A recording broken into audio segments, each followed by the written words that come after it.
So this is Raz. She's my baby Bernedoodle. She's about 5 months. So a lot of people got puppies during the stay-at-home orders. So I'm going to show you some ways to get them used to socialize them. This is really important for puppies right now. And to get them used to certain noises and brushing and all that. So the best way I've found is to start brushing them when you're sitting down watching TV. You can sit them on the couch, or you can even sit them on your bed. And what you want to do is get this really calm state right here. And you want them to just be really relaxed and not paying attention to anything. Some dogs are really scared of brushes, so you want to get them in this just really relaxed state. My other dog is jumping on stuff and distracting. So what you're going to do is, once they're really relaxed, I spend about a half hour just relaxing them, petting them, and just relaxing them. You can do it on your lap, but that's not easy to show you with no cameraman. So once they're really relaxed, you just want to mix in brushing with petting.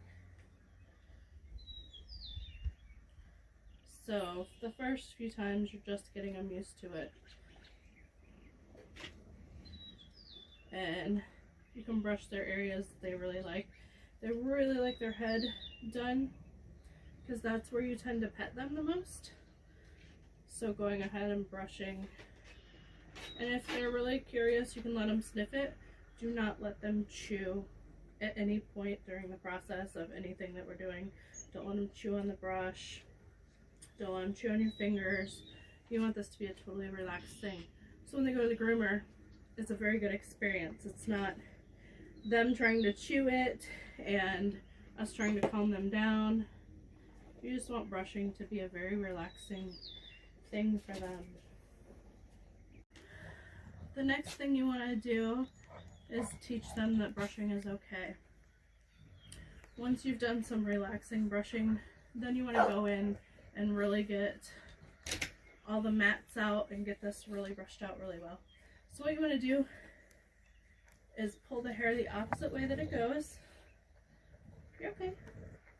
And then take a slicker brush and start pulling out chunks. What that's doing is it's brushing anything that's matted.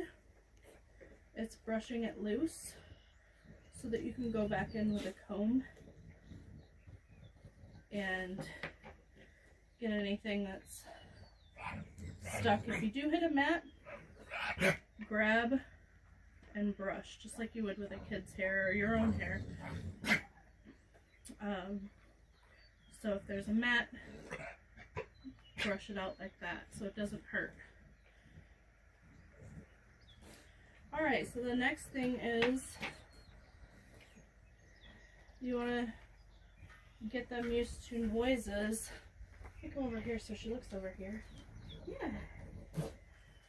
So if you have a hair dryer and want to get them used to noises that way, that's a really good thing to get them used to noises with. Just make sure you're not matting the hair when you're doing that. If you have anything that makes any kind of like a sound like this, yeah, it's okay. What you want to do is, on a soft surface like a carpet or a bed or something, go ahead and set this down next to them. The reason I say that is because this is going to be really loud. It's probably going to scare her. She's used to clippers, though. She's just not sure what's happening because I'm behind her. Let me do it like this. Is this better? So you want to let them see it, but don't run away.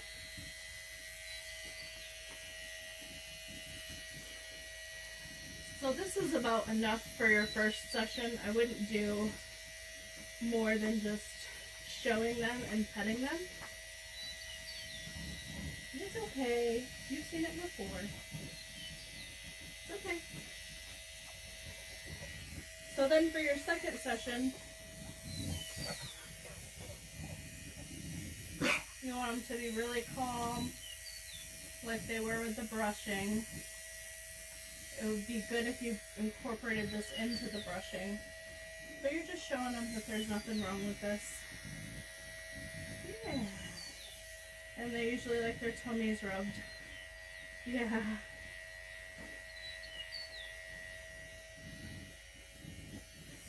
You kind of want to just take this and go over it. Do several sessions with this. What this does for a puppy is they have a fear stage development of their brain, and this is going to help them socialize to noises.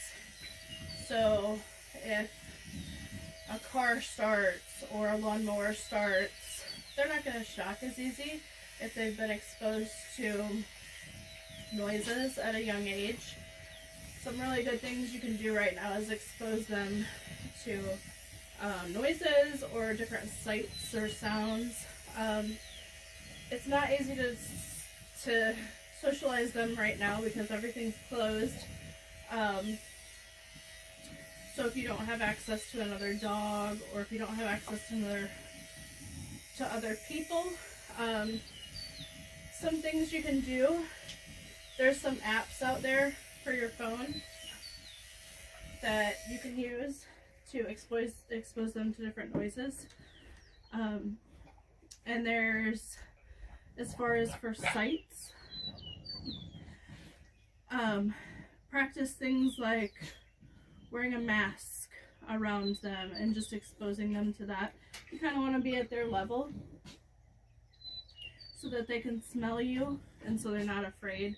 A big, tall guy with a mask on is probably going to scare them. You don't want it to be a scary thing. You want to get them used to as many things as you can. So a hat, that's a big thing. A hat, masks, anything like that. That's really good socialization for them right now. And all of this stuff that I'm showing you is really good for them too. Because not only will they not be scared of the groomer, but they'll also be less scared of noises. It's also a bonding experience with you and your dog. So they're going to look to you when any of these noises come in to play, or these scenarios when everything opens back up. They're going to look to you for trust, because they trust you, because you're building this bond with them just by brushing and all that stuff. They'll learn to trust you. Some other things that you want to do are get their paws used to being handled. So you want to just rub on their paws, put some pressure on it. I'll pull the fur back from their nails, because this is how we do nail trims. And I'll put pressure on the nail, the pad and the nail. I'll put some pressure on it, because that's where they feel the pressure when we do nail trims. And I will push in the middle of their pad and the top. And it should be once they're really relaxed. If they're trying to nibble at you, it's natural for them to kind of look at this, and it's natural for them to try to nibble as well. And just don't let them nibble. You don't want them to, because that's step one to learning how to bite, to get you off their nails. So you just want to put a lot of pressure on. If they're trying to pull away, you move with them. So if they're pulling, you just move with them until they've calmed down. There we go. Until she's calmed down. Don't let go until she's calm. There we go. Now she's calm. Now she can have her foot back. And it's just a very calm experience for them. I'll do this with their paws all day. So I'll just go through and put my finger in the middle of their pad and push on their nails. You can never do that enough.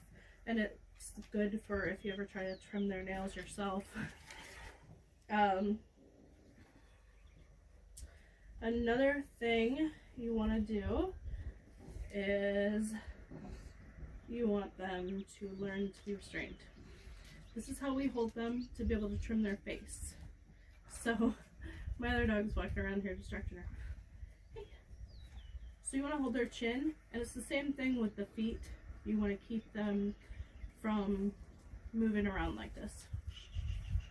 You can move with them if they're trying to look at something, but they have to learn that we're not going to let go. So if they scream, just let them throw their tantrum and just move with them. Yeah, until they're calm. Yeah, good girl. Now I'll let go. So that's another thing you can do.